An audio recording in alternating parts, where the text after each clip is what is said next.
Bienvenidos a Brigada Antifraude, el departamento dedicado a desmantelar los fraudes instaurados en nuestra cultura. En este vídeo voy a poner algunos ejemplos de cómo la leyenda negra sigue viva nada más y nada menos que en la propia producción audiovisual española. En primer lugar, quiero aclarar que esto es una crítica a los guiones, no al maravilloso trabajo que han hecho los técnicos de muchas de estas producciones para recrear la historia con presupuestos que sabemos que no son los millonarios de Hollywood. Prácticamente en todas las producciones sobre los conquistadores españoles siempre aparecen como perros persiguiendo oro, y no niego que el oro fuera uno de los motivos fundamentales de la conquista, pero también lo es para los mexicas o incas conquistar para obtener el tributo de otros pueblos, o para los romanos extraer el oro de Hispania. ¿Por qué no les vemos a ellos obsesionados por las riquezas, como siempre se ve a los españoles en todas y cada una de las ficciones que se hacen sobre ellos? Hace años vi un documental que resumía los imperios históricos más importantes de la humanidad, y únicamente al hablar de España se usaron palabras como avaricia, saqueo y oro, algo que no se veía con el resto de imperios, y no es casualidad. Conquistadores Adventum es para mí el peor ejemplo, precisamente porque se disfraza de una especie de documental y ello hace su recreación más creíble para el espectador.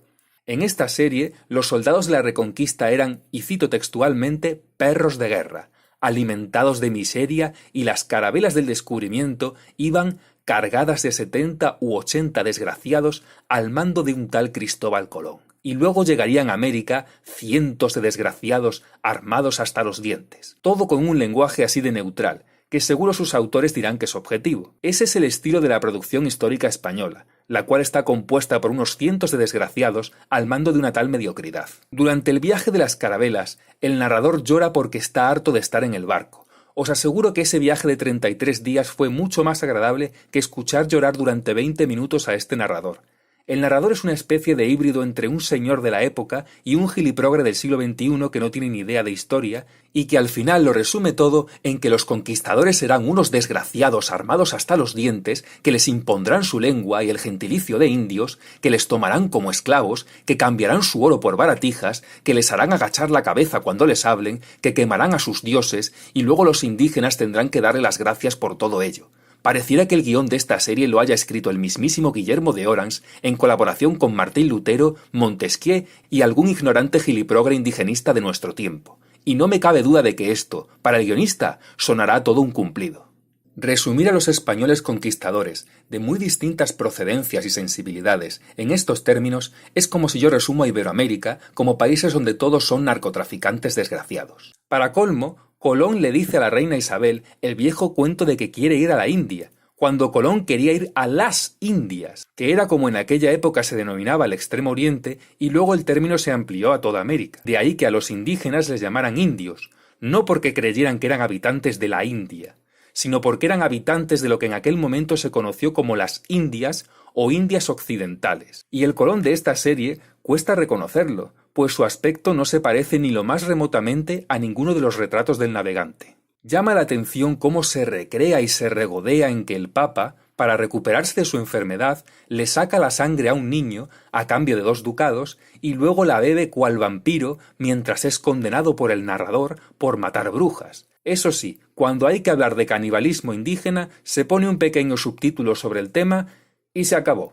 Que esta serie está hecha para criminalizar a los españoles, no a los indígenas. En este caso tuve la ocasión de hablar por Facebook con sus creadores. Con el guionista tuve un debate en su página de Facebook hace ya algunos años, por lo que no puedo mostraros los comentarios ya que borro mi rastro público cada X tiempo. Sí que os puedo reproducir los puntos más importantes de mi respuesta a un vídeo de cómo se hizo la serie que él mismo me recomendó en el transcurso de nuestro debate. Le enumeré los múltiples fallos, que no eran pocos para un vídeo de tan poca duración. Para empezar, este historiador usaba a Bartolomé de las Casas como fuente, que es el equivalente al terraplanismo en el estudio de la historia de España, pues ya se ha desmentido sobradamente a Bartolomé de las Casas desde hace ya un siglo y todavía sigue siendo un profeta incontestable para muchos. Luego aparece un novelista diciendo que no hay más que ver los mestizos que hubo en América para darse cuenta de la cantidad de violaciones que cometieron los españoles. Claro, porque como todo el mundo sabe, la única forma de concebir a un mestizo es mediante violación. Bien podría haber hablado de cómo los conquistadores se iban casando con hijas de caciques o que Isabel la Católica impulsó el matrimonio mixto más de 4 siglos antes de que fuera legal en Estados Unidos. Los de Conquistadores Adventum se creen que teniendo a Sir John Eliot, ya tienen todo solucionado, y este señor no es un experto en todo. Si quieres hacer un capítulo dedicado a Francisco Pizarro, tienes que contar con especialistas en él, o por lo menos haberte leído la bibliografía más importante. Y en este caso ni una cosa ni la otra. En el debate que tuve con el guionista, le expuse algunos libros esenciales que confesó no haberse leído. Hacer un capítulo de Pizarro sin leerse estos libros es como hacer una película de Cristo sin haber leído el Nuevo Testamento. Luego, ese mismo novelista se inventa otra novela en la que dice que Núñez de Balboa, a diferencia de otras figuras como Pizarro, siempre intentó interactuar y entenderse con los indígenas. ¿Cómo? ¿Me estás diciendo que Pizarro, el mismo Pizarro que se convirtió en el cuñado de Atahualpa al casarse con su hermana y tuvo una hija mestiza que formó parte de la alta sociedad española, quien forjó alianzas con chancas, huancas, cañaris, chachapoyas y la mitad de los incas, quien fue el conquistador que hizo las ordenanzas más explícitas en favor de los derechos de los indígenas, no se entendía ni interactuaba con los indígenas? Para matarlos. ¿Cómo puede ser que una serie pretendidamente histórica se base en novelas? Claro, el capítulo dedicado a Pizarro no habla de esos eventos sin los cuales la conquista habría sido del todo imposible, porque para hacerlo hay que saber primero un mínimo de historia básica, cosa de la que esta serie carece por completo. A continuación, aparece Sir John Eliot diciendo que los españoles no hicieron un genocidio porque necesitaban mano de obra. Claro, por eso España era el único territorio europeo con leyes de derechos para los indígenas en territorios de ultramar. Cuando solo quieres mano de obra, no das derechos ni defines a los indígenas como hombres libres, esclavizas y punto. De hecho, en España hubo un mercado de esclavos negros porque los indígenas eran sujeto de derecho y no esclavos. Además, cuando solo quieres mano de obra, no juntas tu linaje con el de la nobleza indígena, ni evangelizas, ni haces absolutamente nada por ellos, como hacían los ingleses en el norte. Y Eliot es consciente de la protección que recibían los indígenas por parte de la corona, pero lo reduce todo a que los reyes tenían que hacer esas leyes por obedecer al Papa, pues éste legitimaba el poder de un rey cristiano. Esa burda interpretación no explica por qué España fue el único reino cristiano en hacer leyes de protección de indígenas, cosa que, por ejemplo, Portugal no hizo casi nada. Y tampoco explica por qué Isabel la Católica se pronunció en favor de los derechos de los indígenas más de 30 años antes de la bula papal Sublimis Deu, en la que el Papa instaba a defender los derechos de los indígenas, una bula que además está inspirada en una carta del obispo de Tlaxcala, Julián Garcés, lo que demuestra que España estaba muy por delante del Papa en esta cuestión. Por no hablar de que los reyes no eran, ni mucho menos, sumisos al Papa.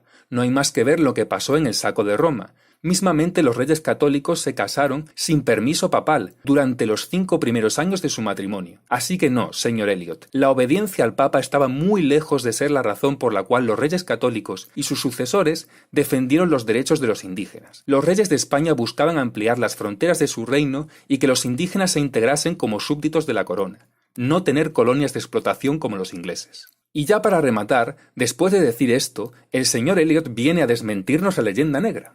Es curioso que gente que critica la leyenda negra la esparce al mismo tiempo, ya que todo este vídeo es una oda a la leyenda negra, por muchas palabras que Eliot quiera dedicar a las importantes contribuciones de la civilización española a Europa. ¿Qué creéis que hizo el guionista cuando le comenté estos y otros errores de su serie en esa página de Facebook suya donde estábamos debatiendo? Exacto, borró mi comentario. No vaya a ser que alguien aprenda algo de historia. También hablé por privado con su director sobre este tema, y su respuesta no fue mucho mejor. Se puso altivo diciendo que tenían a Sir John Eliot y que no necesitaba lecciones de nadie, por lo que se despidió diciendo que yo quería corregir su trabajo porque mi amado imperio salía mal parado y no porque le había dado evidencias claras de errores históricos bastante grandes.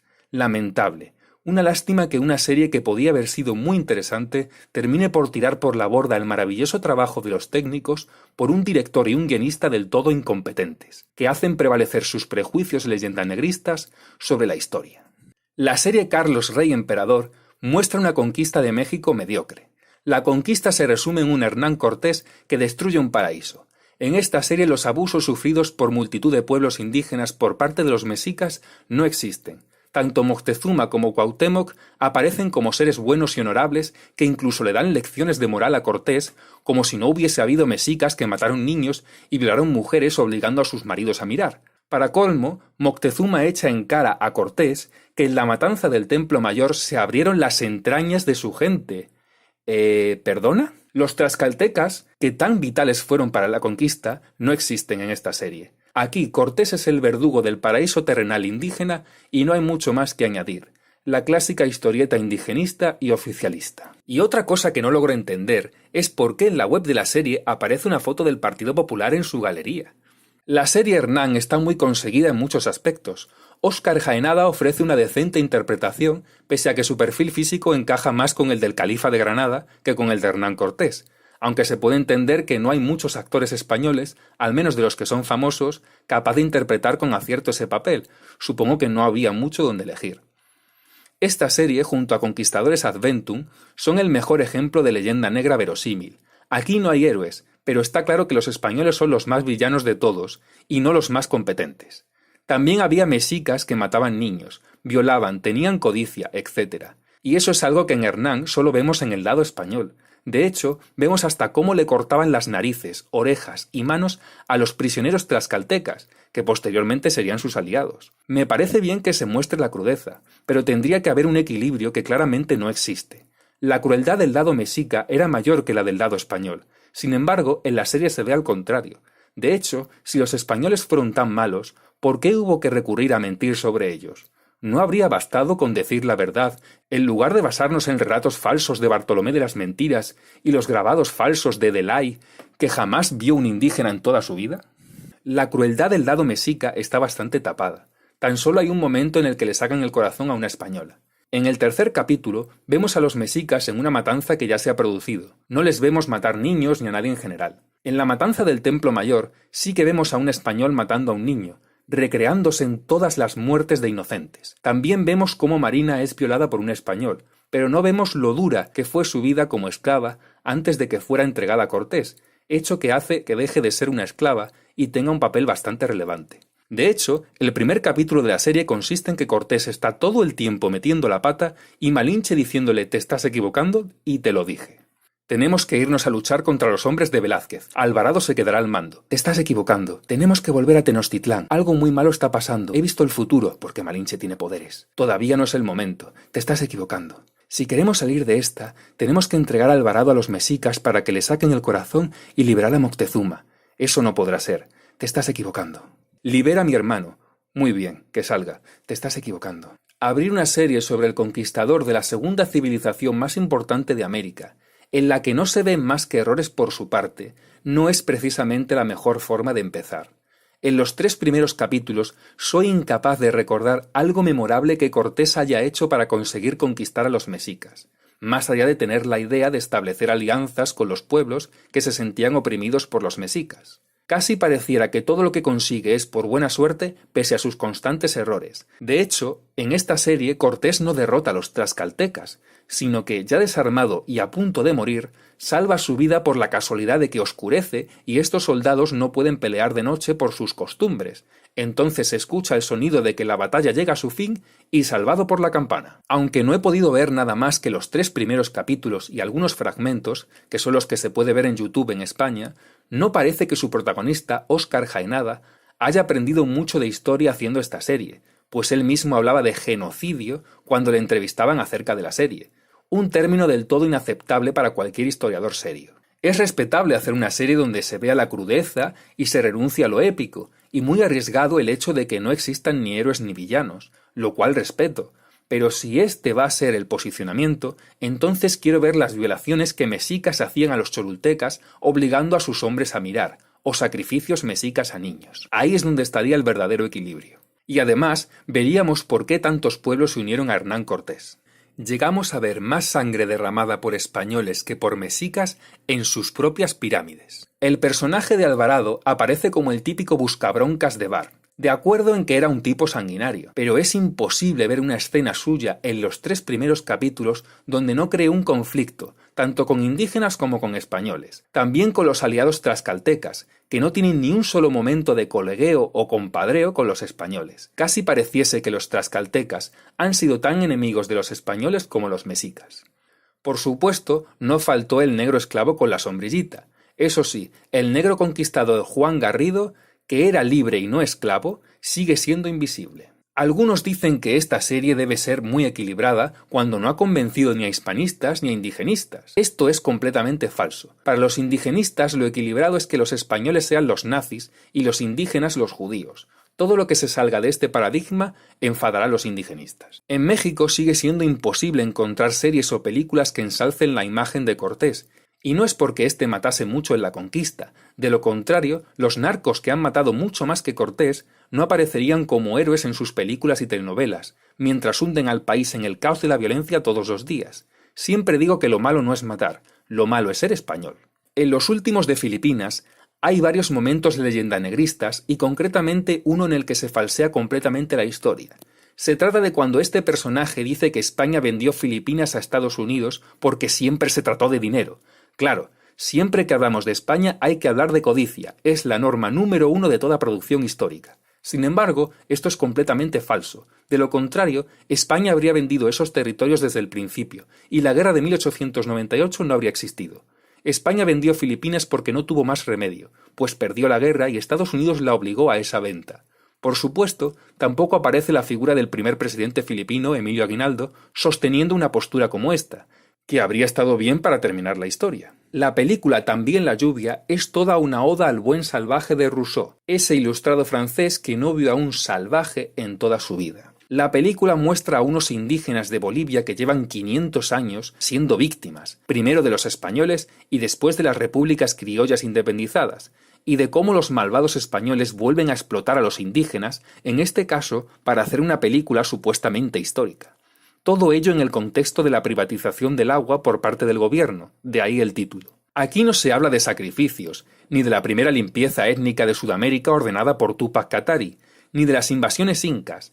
Nada, los indígenas eran y son gente impoluta en comunión con la naturaleza, que han sido oprimidos por los españoles malvados y no se hable más. En esta película el indígena siempre representa la dignidad de la resistencia. Aquí un español lo resume todo en esta frase que le dice a un indígena en su cara: «Os haremos esclavos y dispondremos de vosotros a voluntad. Nos apropiaremos de vuestras posesiones y os causaremos tanto dolor como podamos». Curiosamente, el guionista, que en este caso es inglés, conoce las leyes de derechos de indígenas que hicieron los españoles, las cuales menciona este personaje, que es una caricatura de una especie de hispanista al que utilizan para dar a entender que este colectivo está compuesto por personas completamente despegadas de la realidad, es decir, de la luz que pregonan los giliprogres que hacen estas películas. En general, el cine de la directora de esta producción, Itziar Boyain, es muy así, una buena dirección de actores al servicio de la propaganda y el adoctrinamiento de sus ideas políticas, que son las que oficialmente pregona el sistema, por muy rebelde que quiera sentirse ella, que vive de las subvenciones que le da el sistema. También La lluvia es probablemente la peor película que se haya hecho jamás sobre la historia de España. Gran noticia su fracaso en taquilla. En la película Libertador vemos a un Bolívar más heroico que Luke Skywalker e Indiana Jones juntos, plagada de acontecimientos que nunca ocurrieron, como que Bolívar fue a la selva a mezclarse con los indígenas y a empaparse de su forma de vida, cuando Bolívar despreciaba a los indígenas tanto como a los españoles. Para él todos eran raza vil. Para colmo, Bolívar recibe a las tropas inglesas como la primera vez que vienen y no es para colonizar, como si gracias a esa intervención Sudamérica no se hubiera convertido prácticamente en una colonia comercial inglesa que se hizo con sus recursos y quedaron ahogadas en deudas gracias a Bolívar.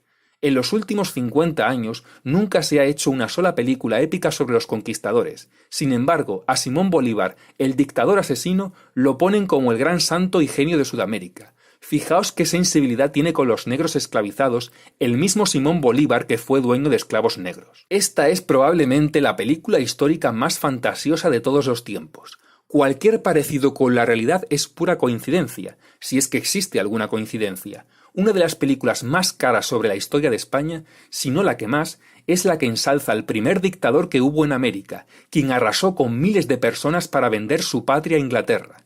Si se hubiera hecho una película ensalzando a Cortés o Pizarro solo la mitad de lo que se ensalza en esta película Bolívar, arderían las calles. El Ministerio del Tiempo, pese a que es ciencia ficción, tampoco está exento de leyenda negra. En el capítulo sobre la conquista, no falta un conquistador que entra diciendo «¡Exterminad a estas bestias!», con cara de estar poseído por el diablo, ¡Qué mentira tan original! Otra vez el tópico del malvado conquistador queriendo exterminar a los buenos salvajes. Nada más lleva 5 siglos obsoleta. A continuación dice, no son personas, son animales. Los conquistadores españoles nunca consideraron animales a los indígenas. De lo contrario, casarse y tener hijos con las indígenas, como hacían algunos de ellos, habría sido considerado zoofilia. Gonzalo Guerrero, el español que se convirtió en cacique maya, aparece retratado como un ser de luz, que da lecciones sobre por qué Dios permite que se mate en su nombre, habiéndose unido él a los mayas, que no fueron precisamente un pueblo pacífico, sino que conquistó y sacrificó niños y mató en nombre de sus dioses más que la Inquisición, que por supuesto también aparece entre los argumentos contra España en este capítulo, como buen comodín omnipresente que fue este tribunal, por cierto, el más suave de toda la Europa de su época. En el capítulo de Felipe II, Alonso de Entre Ríos dice echar de menos cuando mandaba el rey en todo, algo que no ocurría. De hecho, los fueros estaban por encima de la voluntad de un rey, y no respetarlos le acarreaba graves consecuencias. También se veía la Inquisición como los matones personales que torturaban a todo el que el rey se le antojase, porque el rey es todopoderoso, y nada más alejado de la realidad. De hecho, el aragonés Antonio Pérez, un traidor a Felipe II, escapó acogiéndose a un fuero de Aragón. El rey lo había acusado de asesinato y lo encarceló, pero en Aragón hubo revueltas porque esa resolución iba contra sus fueros y tuvo que liberarle. Antonio Pérez huyó del rey impunemente y publicó panfletos de leyenda negra contra España haciendo uso de los ansiosos impresores de Inglaterra, lugar al que huyó. Felipe II se refiere a los indígenas de una forma muy despectiva, llamándolos indios salvajes, cuando Felipe II nunca se refirió a ellos en términos despectivos. Al contrario, dijo que los agravios hacia los indios debían castigarse más que los agravios contra españoles. El director del Ministerio del Tiempo le echa en cara a Felipe II que murió sin dignidad en una cama oliendo su propia mierda. Este tipo de escenas no es casual, está escrita por alguien que persigue embarrar la historia de su propio país a toda costa de la forma más vulgar y pueril. Finalmente, Felipe II consigue modificar el tiempo a su gusto. España termina convirtiéndose en una especie de estado totalitario orwelliano, pero en versión machista, y donde todo el mundo viste de un negro melancólico y vive oprimido y sin dignidad, y en el que, atención, nunca se llegó a escribir el Quijote porque Felipe II lo censuró. La realidad es que sí que había una cierta libertad de expresión en aquella época, dado que la censura inquisitorial nunca fue tomada en serio por su total ineficiencia. Era bastante fácil leer libros prohibidos, incluso de burlas a Felipe II por la derrota de la Armada frente a la tormenta y a los ingleses. Y entiendo que esto es una comedia, pero no es una comedia inocente que simplemente quiere hacer reír. Uno de los peores vicios de muchos guionistas españoles es que te quieren aleccionar moralmente en todo aprovechando cualquier ocasión. Este guionista afrancesado quiere hacerte ver que España era un oscurantista lugar donde la gente vivía con miedo y sometida, cuando en la época de Felipe II no existía tal psicosis, más típica de la Primera República Francesa o de los estados totalitarios del siglo XX, en los que la represión sí que se hacía patente. Los súbditos de Felipe II eran mucho más libres que los de la URSS e incluso que los parisinos de la Primera República Francesa, en la que solo Robespierre mató en un año más de 6 veces lo que la Inquisición en 3 siglos y medio. Cuando Felipe II visitaba algún lugar, era vitoreado por el pueblo, y la Inquisición era popular porque el pueblo compartía esos valores en aquel momento. No había necesidad de obligar a la mayoría de la población a aceptarles. Seguramente en la época de Felipe II había menos censura que en el ámbito del cine español hoy en día, en el que si se te ocurre decir públicamente que votas a la derecha, olvídate de tener trabajo. Y esto no es una cuestión de defender a la derecha, sino la libertad política. Ahora bien, cuando se trata de hablar de Bolívar, el dictador asesino que mató en su dictadura en Perú más que la Inquisición en toda su historia, la cosa cambia. Y en el capítulo sobre la juventud de Bolívar, este aparece retratado como un personaje lleno de ideales y amor. Pacino termina lamentando el dolor que Bolívar sentirá cuando pierda a su esposa y sus deseos de cambiar la historia por él. El pobre Bolívar, que fue tan cobarde que mató a unos enfermos en un hospital por ser españoles. Es como si la esposa de Franco hubiera muerto y él sintiese lástima por el dolor de Franco. Pero así es la historia de este ministerio, no todos los dictadores son malos. El capítulo termina con el director del ministerio diciendo que Bolívar, tras enviudar, encontraría en París nuevos ideales y reproduce sus palabras de que su único amor, a partir de ahí, sería la independencia de América. Al mismo tiempo que dicen que casi nada termina bien en la historia de España, por supuesto, pues ya está el Ministerio del Tiempo para asegurarse de que todo termina mal en la historia española. Aquí ya no vemos demonización alguna ni para hacer gracia. cuando Bolívar sí que protagonizó un reinado del terror y era un racista, y no Felipe II. En un episodio posterior, Bolívar reaparece sin que se descubra ni una sola de sus vergüenzas. Eso sí, en la aparición fugaz de Felipe III en ese mismo capítulo, ya te muestra su total falta de piedad hacia los moriscos y sus gritos autoritarios. Bolívar, por el contrario, aparece como un sensato y precavido hombre de Estado, y su mujer, Manuela Sáenz, le colma de halagos sobre lo que luchó por la libertad sin que nadie le ponga la más mínima objeción. El director del ministerio la cataloga como gran mujer, después de que ella fuera consciente de todas las atrocidades que cometió su marido. Los protagonistas incluso dicen que uno de sus generales, Urdaneta, es un hombre de honor, el mismo Urdaneta que colaboró en favor de Bolívar en su golpe de Estado lleno de atropellos contra civiles llamado Campaña de Liberación. No obstante, la visión de Bolívar que ofrece esta serie de ciencia ficción está más cerca de la realidad que la película de Libertador. Todo se ha dicho. Hasta el invasor Napoleón, quien restableció la esclavitud en Haití y mató en España más que la Inquisición, es retratado como un simpático y caballeroso cocinero, generoso librando a los prisioneros, y filantrópico, que dona dinero al convento de monjas, después de todos los saqueos de arte sacro que hizo en España. Con lo bien que habría quedado un capítulo en el que fuese Napoleón y no Felipe II el que quisiera hacerse con todas las épocas de España en venganza por haber sido derrotado por primera vez por españoles, y que fuera el ministerio quien le detuviera con la ayuda de Felipe II. Pero tanto patriotismo le habría dado alergia a los creadores de esta serie. En cuanto a la temática de la guerra de Cuba y de Filipinas, sigue la misma estela de la película de Los últimos de Filipinas, de erradicar cualquier mínimo de épica que pudiese haber. Y el imperio español es siempre malo malísimo, con frases como «la patria solo les da hambre y miseria». Esta serie es un recorrido por toda la historia de España para destrozarla. Eso sí, los episodios en los que los reyes aprueban las primeras leyes que prohíben la esclavitud indígena por primera vez en toda la historia de América, ni están ni se les espera. Llegando a este punto, me pregunto, ¿cómo puede mantener la historia un ministerio en el que absolutamente nadie sabe de historia? Esta serie debería llamarse La masonería del tiempo, en la cual un nutrido grupo de masones trata de cambiar la historia de España para que se parezca a la leyenda negra que ellos mismos llevan siglos pregonando. La misión es que los hitos de la historia de España y sus reyes aparezcan demonizados, mientras que los masones como Simón Bolívar aparezcan como responsables hombres de Estado que lucharon por la libertad. Este ministerio no preserva la historia de España, la cambia constantemente, es todo un ministerio de la leyenda negra. Cabe destacar que la serie Isabel tiene el mismo guionista que el Ministerio del Tiempo. Sin embargo, aquí la reina se libra bastante de la leyenda negra gracias al feminismo, pues la intención de esta serie no es otra que la de mostrarte a una mujer empoderada que luchaba por su independencia como gobernante en un mundo de hombres. Aunque para compensar esto, la misma televisión pública ya emitió este documental de la BBC sobre los orígenes de España, bajo el riguroso título Oro y Sangre, cómo se hizo España.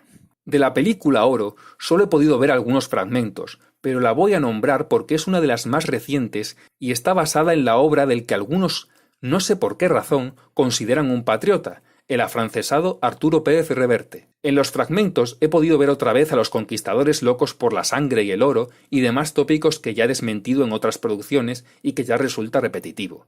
Si os interesa, podéis leer la opinión de Elvira Roca en este artículo en el que despedaza la película. Respecto a 1492, solo hay que ver lo caricaturesco del texto con el que comienza la película.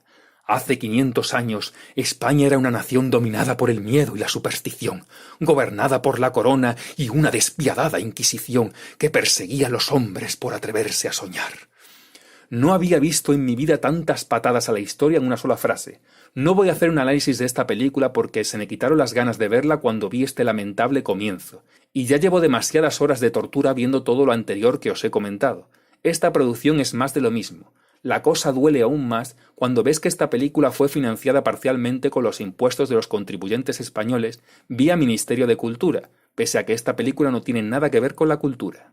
En fin, espero que con este vídeo haya quedado claro que España no está planificando ningún lavado de cara de su historia. Más bien al contrario, ha invertido millones de euros públicos y privados para embarrarla por completo. España no necesita que otros países hablen mal de ella en sus películas.